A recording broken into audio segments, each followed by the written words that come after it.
Aquele que habita no esconderijo do Altíssimo,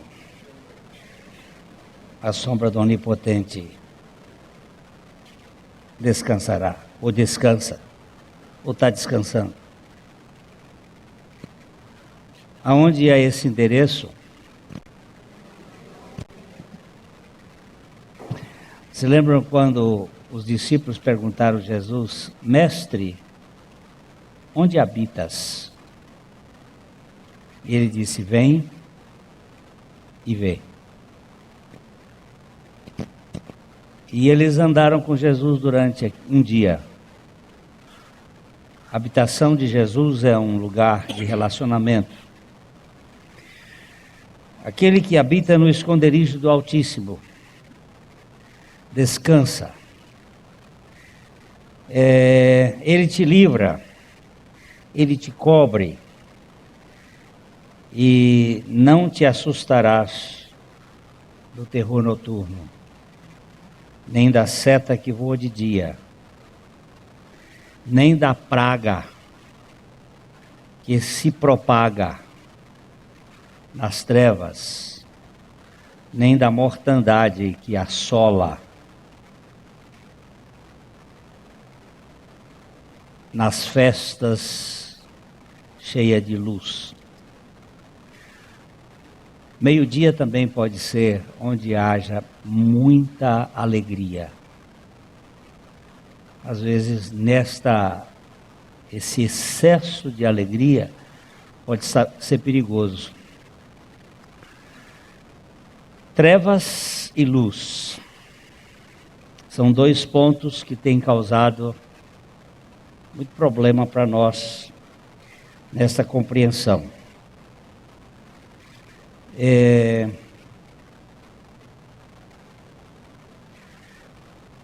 Quando foram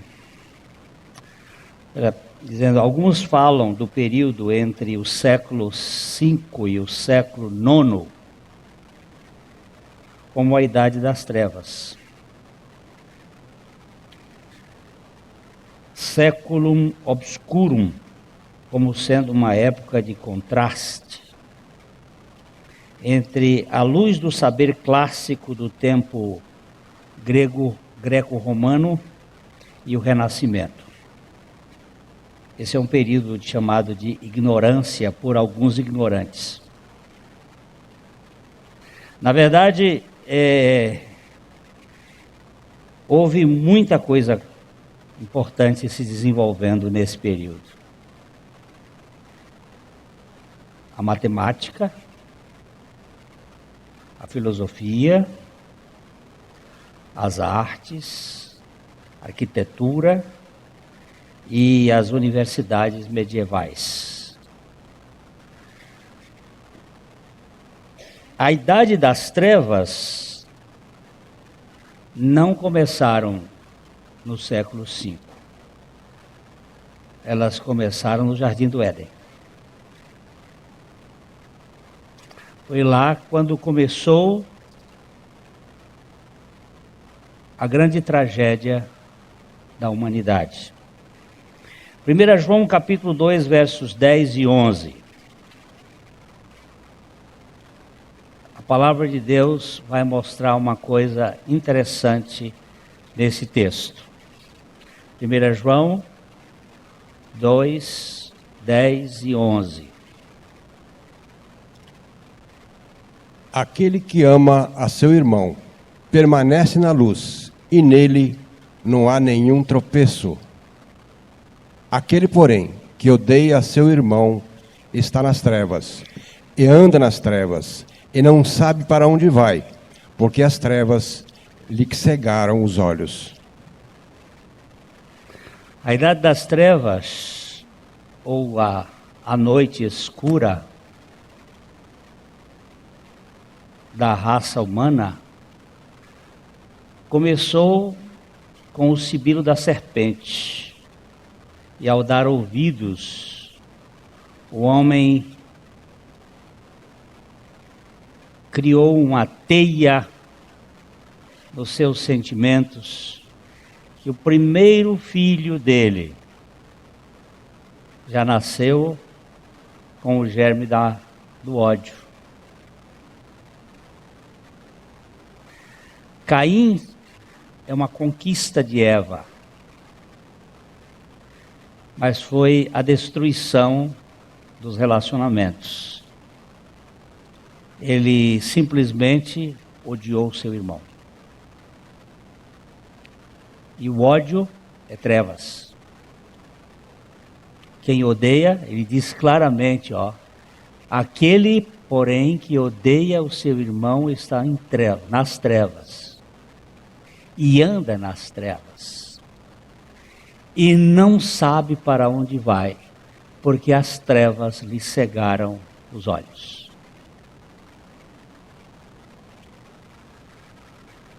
Não temerá a escuridão, a praga trevosa do ódio, do rancor,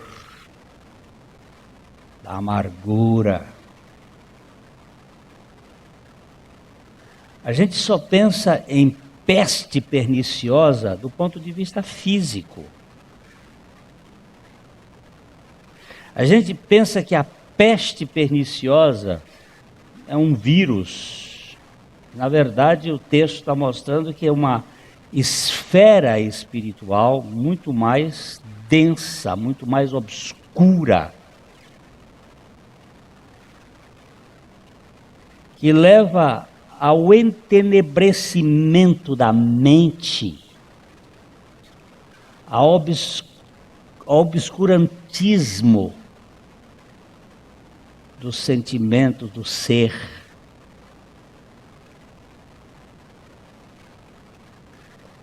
Eu não tenho tanta preocupação com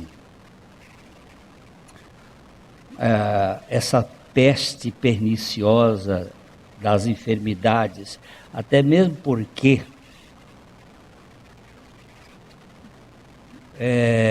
em 1918, quando houve a gripe espanhola, esse germe depois foi desenvolvido e fizeram uma vacina.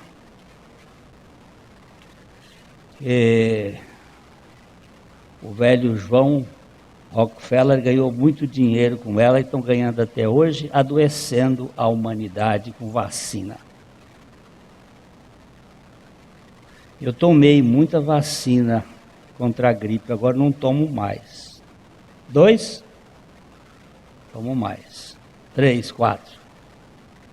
Quando eu descobri o que está por trás dessa peste perniciosa, é muito mais sério do que a gente está pensando.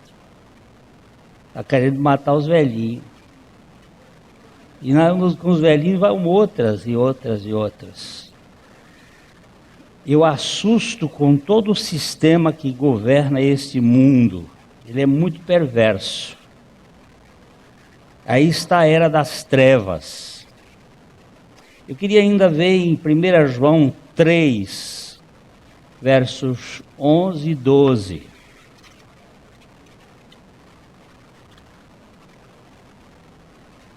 Porque a mensagem que ouvistes desde o princípio é esta: que nos amemos uns aos outros, não segundo Caim, que era do maligno e assassinou seu irmão.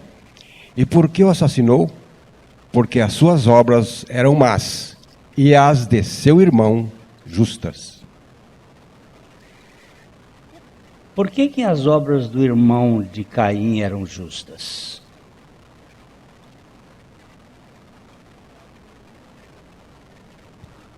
Qual foi o motivo que as obras do seu irmão se tornaram justas? Porque ele estava debaixo do sacrifício do Cordeiro. E as obras dele eram más, porque estavam sendo financiadas por ele mesmo. E o seu coração estava cheio de ressentimento.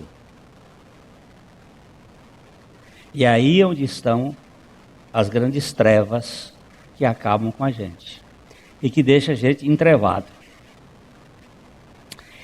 Hoje eu queria tratar um pouco com os meus irmãos com Isaías 21, 11 e 12. Isaías 21, 11 e 12 é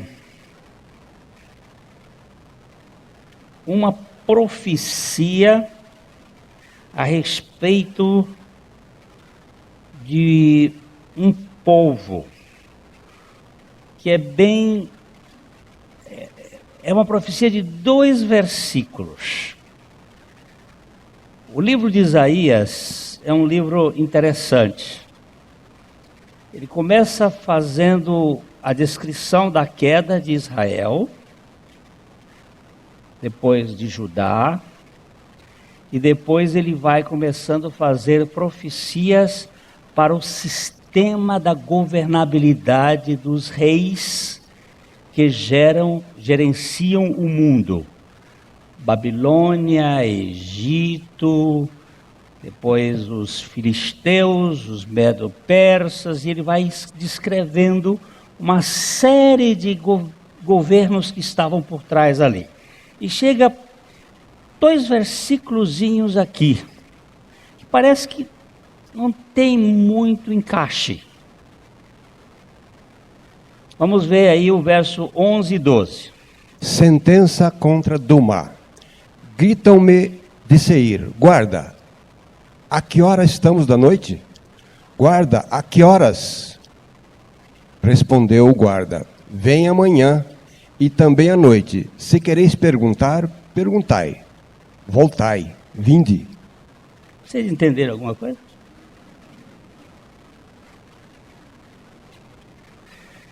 Este texto, ele é muito assim, obscuro. Mas esse texto é extremamente importante dentro do contexto da governabilidade do mundo. Deus escolheu um homem para, através deste homem, ele trazer aquele que seria a semente da mulher.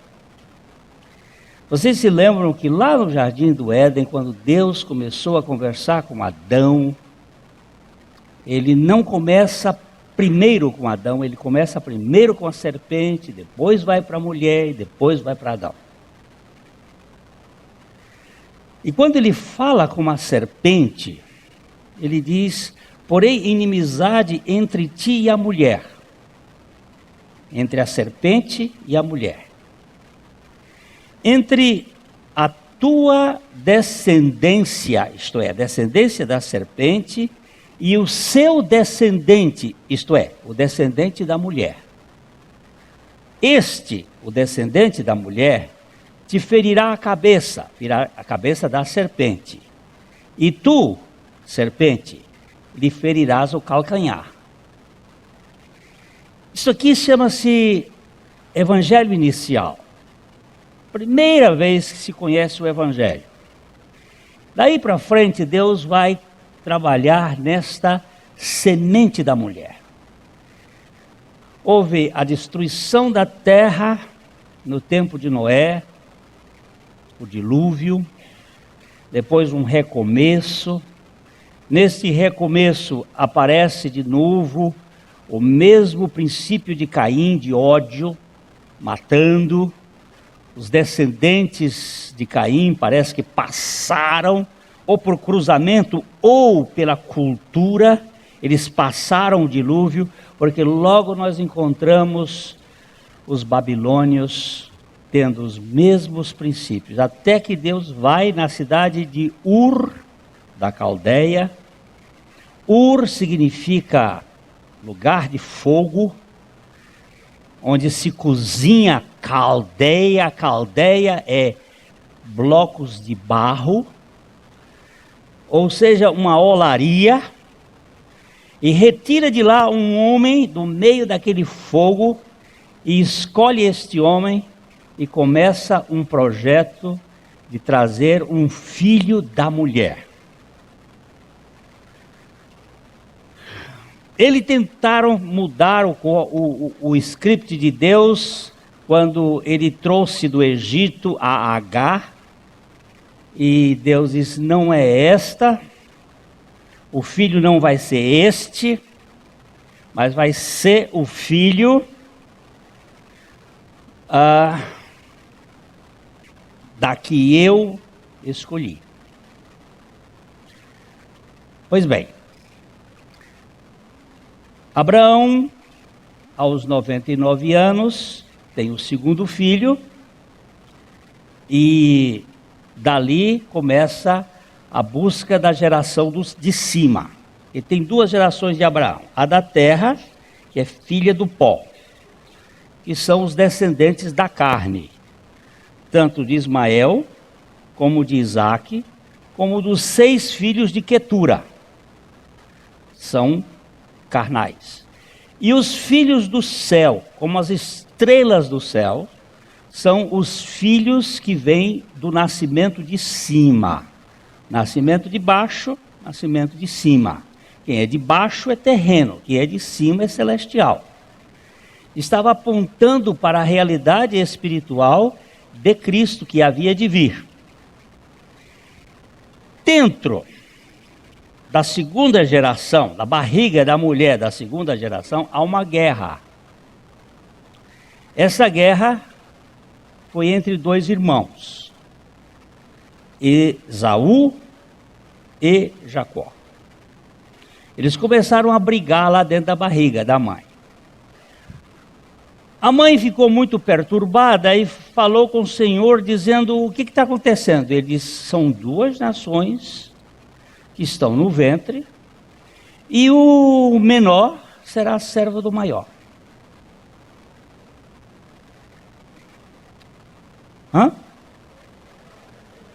O menor será o senhor do maior.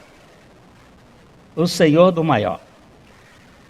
E ela ficou com isso na cabeça. Bem, plantou um esquema que veio dar numa guerra posterior. Esaú se tornou inimigo de Jacó, porque Jacó sempre passou o outro para trás. Um irmão aqui outro dia, quando nós estávamos comentando sobre esse assunto, ele disse, eu pensei que tinha sido Lula que tinha fundado o PT, mas agora tenho certeza que foi o Jacó. Eles são do mesmo naipe. Sempre levando vantagem, mas Deus tinha um projeto. Agora nós vamos encontrar aqui uma nação, vamos ver aqui, verso 11, sentença contra Dumá. O que é Dumá? Dumá é um filho de Ismael. Ismael é descendente de Agar, que provavelmente uma tribo que deu origem à Arábia. Arábia, vocês conhecem, né? Que está ali bem entre Ur da Caldeia e Israel. Abaixo, acima um pouquinho de Damasco, onde está o fulcro das coisas que acontecem no mundo. Aí, só para contemporaneizar ou atualizar, Crimeia. Vocês ouviram falar em Crimeia recentemente? Hein?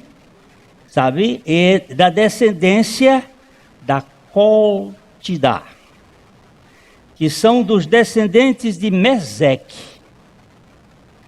Eu não sabia. Pois é. A Bíblia explica isto. E que esta luta das trevas com a luz tem muito a ver com o que está acontecendo agora. É a luta entre a serpente branca com a serpente vermelha. Ou o esperma do homem contra o sangue da mulher. Ou entre a semente de Adão e a semente da mulher. Ou entre o cristianismo e o humanismo. Entendeu, não? Existe uma coisa chamada anticristo, que já funciona no Jardim do Éden, e que vem de lá para cá. E não existe nova era. Existe uma era velha que está se reeditando a cada tempo, com a sua mania de desamor, de perseguição, de ódio, de trevas. Dimar grita do Monte Seir. Monte Seir é o monte onde habitavam os filhos de Edom. Edom é a turma de Esaú. Os filhos de Ismael casaram-se com os filhos de Esaú. Esaú casou com filhos de Ismael. Gerou uma turma, entre elas uma turma chamada Amalequita, que é uma turma que perdura até os dias de hoje e que trazem um sentimento, um espinho de amargura. Vocês se lembram que Esaú, depois que ele vendeu a primogenitura e depois que ele foi passado para trás, ele procurou arrependimento, mas não encontrou, segundo descreve o livro de Hebreus, porque havia raiz de amargura. Isto é trevas. Isto rouba vida. E ele pergunta, grita ao guarda, guarda, a que horas estamos da noite? Nós precisamos estudar a noite na Bíblia. Desde o primeiro escuridão, antes de haver luz, com a queda luciferiana que nós já vimos aqui anteriormente. No princípio criou Deus os céus e a terra se tornou sem forma e vazia, e havia trevas. Todas as vezes que a gente encontra trevas, noite, é preciso verificar se está falando de 12 horas ou se está falando de um sistema que governa este mundo. Deixa eu voltar aqui para trás só para pegar um texto.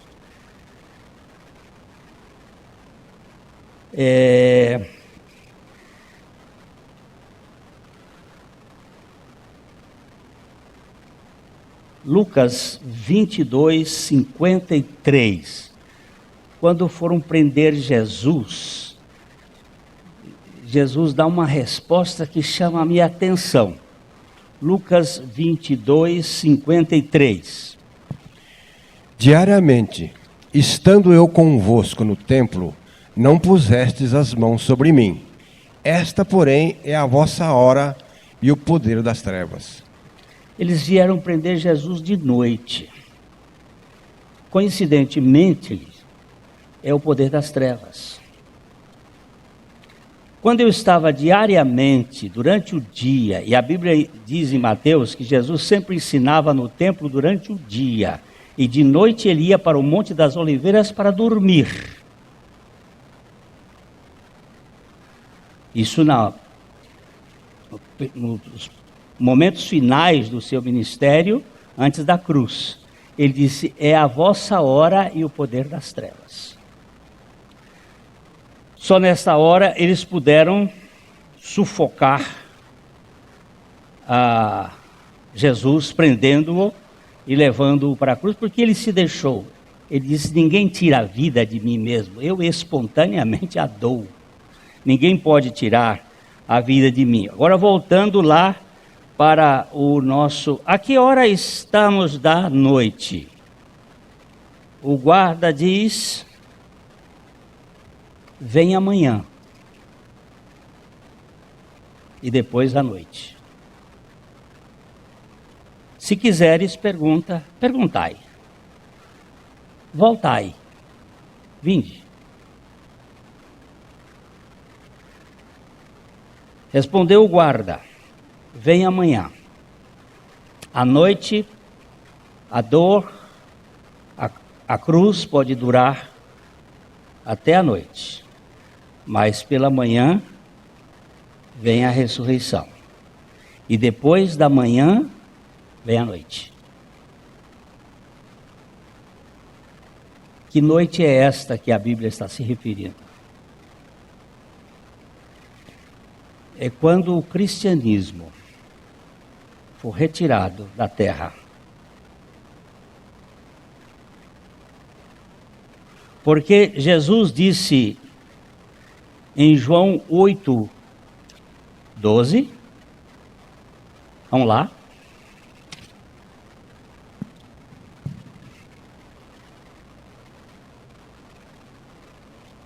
De novo lhes falava Jesus, dizendo: eu sou a luz do mundo. Quem me segue não andará nas trevas, pelo contrário, terá a luz da vida. Quem é a luz?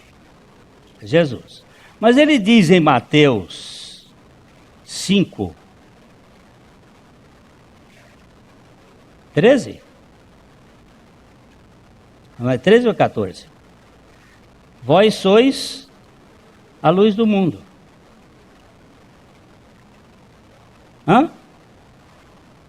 Vós sois a luz do mundo. Não se pode esconder a cidade edificada sobre um monte.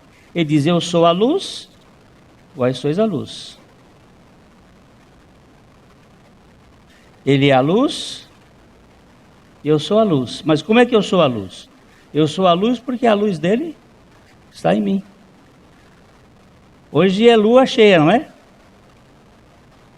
Vocês têm olhado para o céu? Lua cheia. Como é que a lua brilha? Por causa do sol. Ela não tem luz própria, mas ela brilha. Nós também não temos luz própria. Mas quando nós sairmos daqui, da terra, haverá um momento de trevas. O príncipe deste mundo, o príncipe das trevas vai tomar conta deste mundo. E aí não haverá mais luz.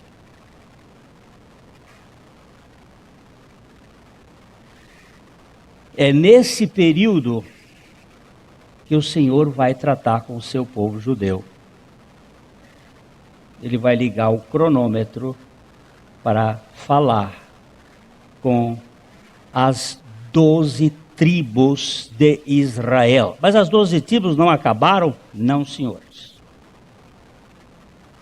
O profeta diz que ele juntaria as tribos espalhadas de todas as nações, tanto as de Israel como as de Judá, e voltariam para a terra. Depois você vai ler os capítulos 35, 36 e 37 do profeta Ezequiel. E que aquele mundo de ossos secos que estavam lá, nada mais são do que todos os povos espalhados por todas as nações judaicas, do povo judeu, que vai se juntar num só povo. Capítulo 36, ainda que seja perfeitamente usável para a nossa redenção, dar-vos-ei coração novo e tirarei de vós o coração de pedra e vos darei um coração de carne. Esse texto é voltado para o povo judeu.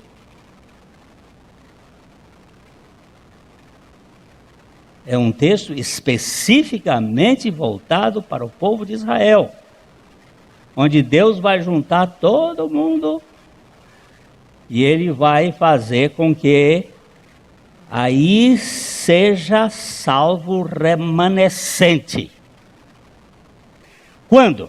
Quando se cumprir o tempo da plenitude dos gentios. Por que aquele avião da Malásia sumiu? Por que ele subiu? Subiu para onde? Por que desligaram o transponder? Por que desligaram o radar de identificação? Para onde foi o avião?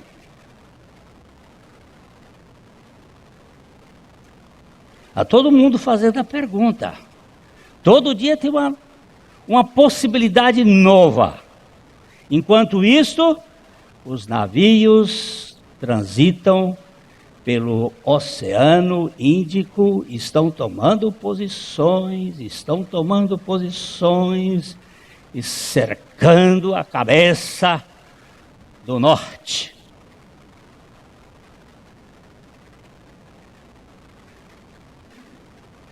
Vis aute sunt incipientiae mores.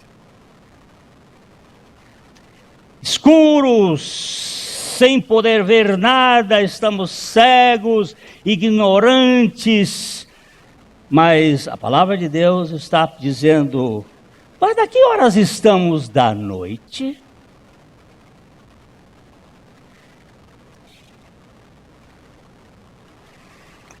Jesus disse umas coisas que a gente precisa chamar atenção. Ele diz, Senhor, quando é que vai ser esse tempo? Ele disse, olha, tem um bocado de coisas que acontecem, mas vai ter guerras, vai ter engano. Primeira coisa é engano.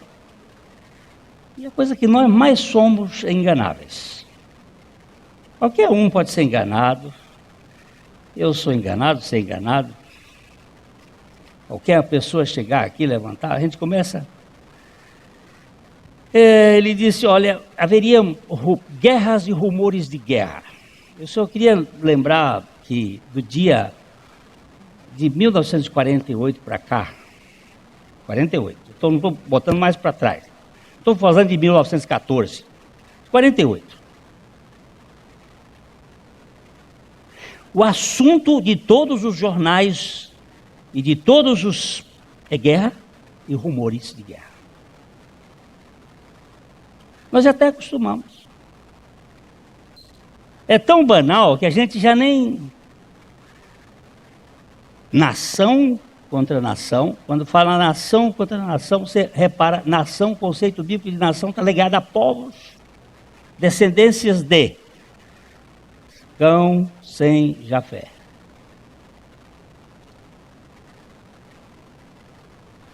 E aí vem, nação contra nação, reino contra reino. Aí fala de terremotos em vários lugares. Você vê como é que está tendo. A quantidade de terremotos está aumentando sensivelmente. Vai lá, Apolo 11. É um site.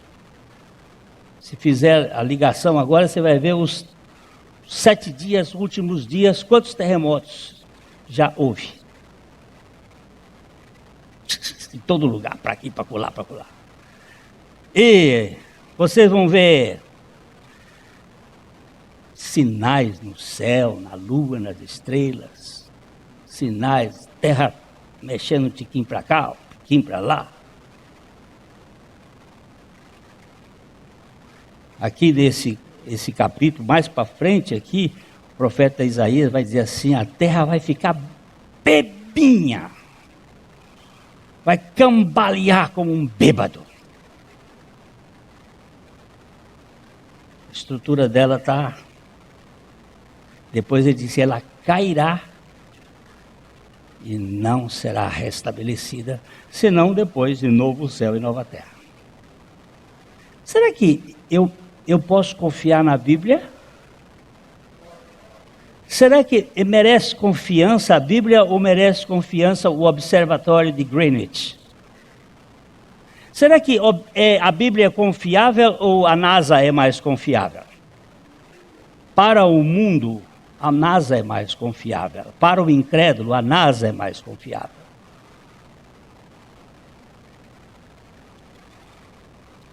Para os estúpidos crentes, eles não têm alternativa. Para quem iremos nós? Tu tens as palavras de vida eterna, e nós vamos ficar aqui. Agora, diante desse cenário, como é que nós vamos ficar? Como Beltesazar, diante da Mene, Tekel, Urfasim, ou Perazim, ou Perez, batendo as pernas, porque ali é a noite. Nós vamos estudar esse troço com mais calma, porque Barba já falou que eu falei muito do Nimrod. Agora não é o Nimrod só não, é a filiação do tal. Os filhos da cobra.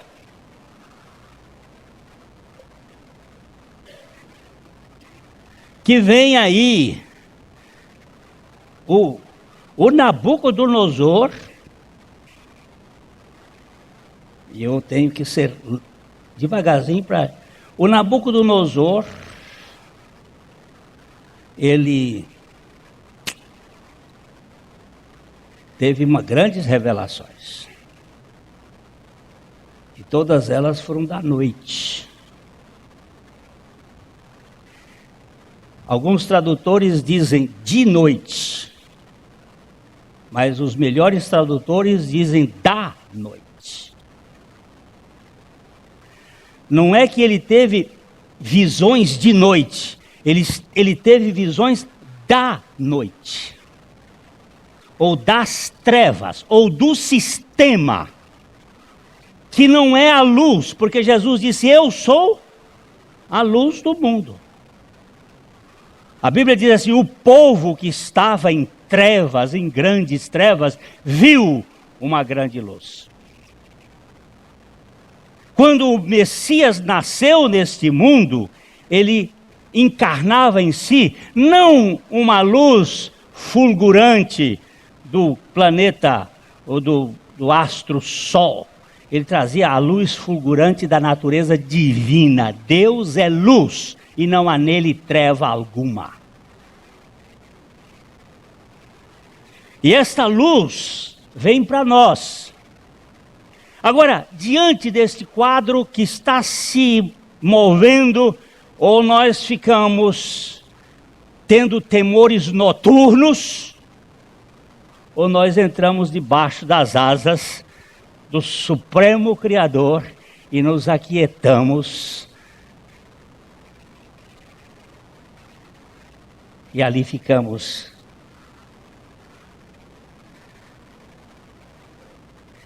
Para repetir sempre as mesmas ilustrações. Forrest Gump. A galinha da Coreia ou a ave dos Estados Unidos, é a mesma coisa. Chegaram lá, puseram fogo no terreno baldio. No outro dia alguém chegou lá e encontrou uma galinha morta, chutou a galinha, os pintinhos estavam todos eles vivinhos debaixo do fogo. Ela preferiu morrer a perder a sua prole. Isso me remonta, ou melhor, me reporta para o Calvário, onde a fênix eterna abriu os seus asas para me colocar debaixo dele e dizer, debaixo das minhas asas você estará seguro. Você estará seguro. E quando vier a pira da noite, porque na pira da noite muitos desmaiarão. Eu falei domingo passado aqui, só de janeiro até agora foram 9 executivos de grandes bancos, o JP Morgan, 4, e mais outros de outros bancos, e se mataram. Pode ser coincidência, mas tem alguma coisa acontecendo no ar. Se você for observador, você vai descobrir que tem alguma coisa acontecendo. Como eu vou ficar, Clênio, você? Como é que você vai ficar? Eu vou ficar debaixo das asas do Onipotente. E eu queria começar hoje. A gente vai para frente no outra vez.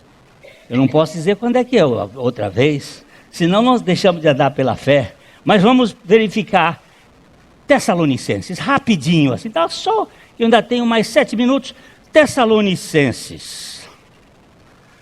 1 Tessalonicenses, capítulo 5.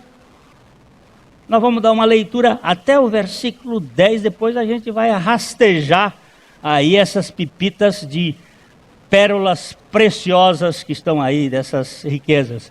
1 Tessalonicenses 5, 1.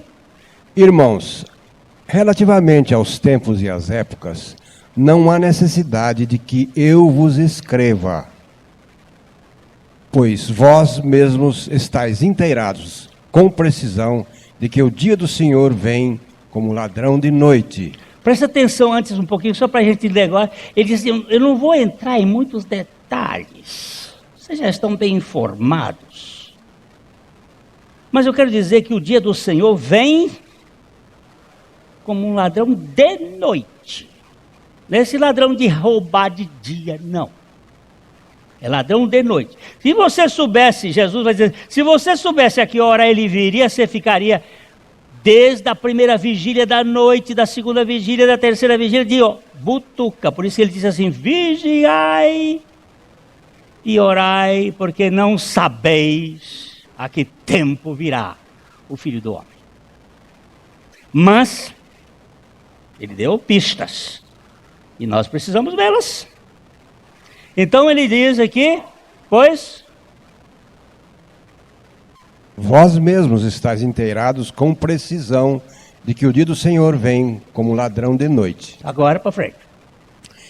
Quando andarem dizendo paz e segurança, eis que lhes sobrevirá repentina destruição, como vêm as dores de parto a que está para dar à luz, e de nenhum modo escaparão. Nesse texto, há uma versão que é um pouquinho mais precisa, quando disserem paz, paz.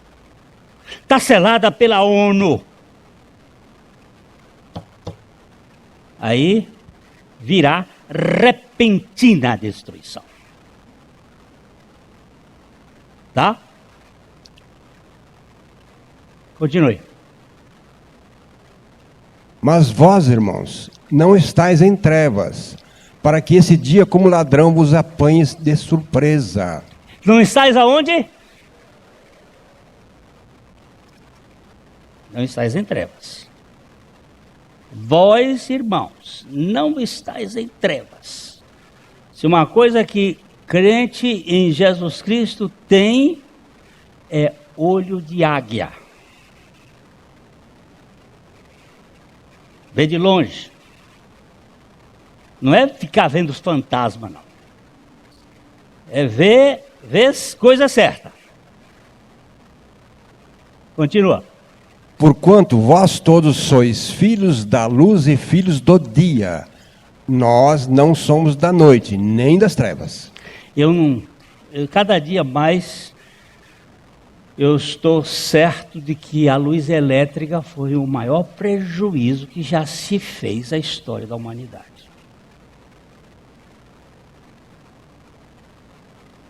Que a noite foi feita para dormir, para descansar, e não para ficar sendo excitado por luz elétrica. Essa luz aí é uma coisa adoecedora. Por isso essas doenças que nós estamos tendo aumentam. Galinha está doente porque a bichinha não dorme mais.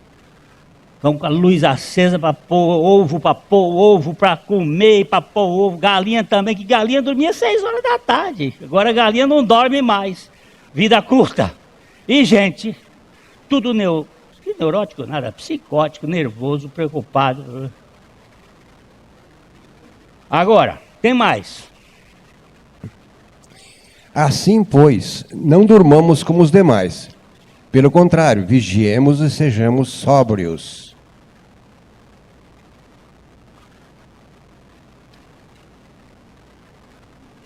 Ora, os que dormem de noite. E os que se embriagam, é de noite que se embriagam. Nós, porém, que somos do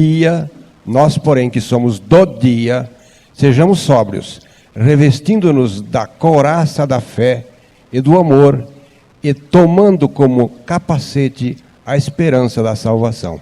Olha, as três pedras fundamentais: fé, amor e esperança. Tá? No mesmo versículo, dizendo, olha, sóbrios, tal. Continuação, tinha acabado. Porque Deus não nos destinou para a ira. Não nos destinou para quê? Depois nós vamos ver isso, que ele diz assim, que ele vai nos livrar do dia da ira. E ele diz que ele não nos destinou para a ira. E depois a gente precisa saber quem é a ira de Deus, porque a Bíblia diz que a ira de Deus é Satanás. Deus não nos destinou para a ira, mas para alcançar a salvação mediante nosso Senhor Jesus Cristo, que morreu por nós, para que, quer vigiemos, quer durmamos, vivamos em união com Ele. 49 minutos e 24 segundos. Bendito seja o Senhor Jesus Cristo. A cruz precisa nos desconstruir de tal forma que nós não possamos ficar apavorados com nada e debaixo do esconderijo do Altíssimo, descansarmos sobre os seus cuidados. A mensagem que você acabou de assistir faz parte do Ministério de Comunicação Palavra da Cruz. Temos um grande acervo de estudos bíblicos em áudio e vídeo. Distribuímos também gratuitamente o jornal mensal Palavra da Cruz. Entre em contato conosco pelo fone 0 operadora 43 3372 8900 ou pelo e-mail livraria@piblondrina.com.br. Visite-nos pelo site www.livrariapiblondrina.com.br ou acesse www.piblondrina.com.br. Graça e paz.